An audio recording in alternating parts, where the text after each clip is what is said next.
ఇక ఈరోజు వీడియో విషయానికి వస్తే 2026లో రిలీజ్ కాబోతున్న మోస్ట్ యాంటిసిపేటెడ్ హాలీవుడ్ సినిమాల గురించి డిస్కస్ చేద్దాం.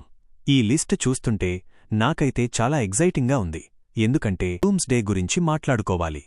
రాబర్ట్ డౌనీ జూనియర్ డాక్టర్ డూమ్గా మళ్లీ రావడం మార్వెల్ ఫ్యాన్స్కి పెద్ద సర్ప్రైజ్. ఎండ్ గేమ్ తర్వాత మార్వెల్ సినిమాల క్వాలిటీ తగ్గిందనే విమర్శలు ఉన్నాయి. కాబట్టి ఈ సినిమా మార్వెల్కి చాలా కీలకం. రూసో బ్రదర్స్ డైరెక్షన్ మరియు రాబర్ట్ డౌనీ పర్ఫార్మెన్స్ థియేటర్లను షేక్ చేయడం ఖాయం.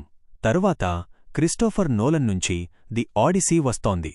మ్యాట్ డామన్, టామ్ హాలండ్, జెండేయా వంటి భారీ తారాగణం ఉన్న ఈ చిత్రం మైథాలజీ బ్యాక్డ్రాప్లో ఉండబోతోంది. నోలన్ సినిమా అంటే ఐమాక్స్లో ఆ విజువల్స్ చూడటం ఒక గొప్ప అనుభూతి. జపనీస్ ఫిలిం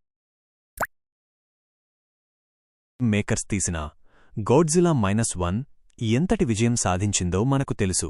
ఇప్పుడు దానికి సీక్వెల్గా గాడ్జిలా -0 రాబోతోంది. 2026 డిసెంబర్ రిలీజ్ లక్ష్యంగా పెట్టుకున్న ఈ సినిమాపై భారీ అంచనాలు ఉన్నాయి. అలాగే legendary pop star Michael Jackson biopic Michael కూడా ఈ ఏడాది వస్తోంది. ఇందులో మైఖేల్ నెఫ్యూ జాఫర్ జాక్సన్ నటిస్తుండటం విశేషం. ట్రైలర్ చూస్తుంటే మైఖేల్ మేనరిజమ్స్ మరియు డాన్స్ కోసం చాలా కష్టపడినట్లు కనిపిస్తోంది. Tom Holland Spider Man brand new day కూడా ఈ లిస్ట్లో ఉంది. పీటర్ పార్కర్ని ప్రపంచమంతా మర్చిపోయిన తరువాత తన లైఫ్ ఎలా ఉండబోతోంది అనేది ఈ సినిమాలో చూపించనున్నారు. అలాగే ద సోషల్ నెట్వర్క్ సీక్వెల్గా ద సోషల్ రెకనింగ్ వస్తోంది.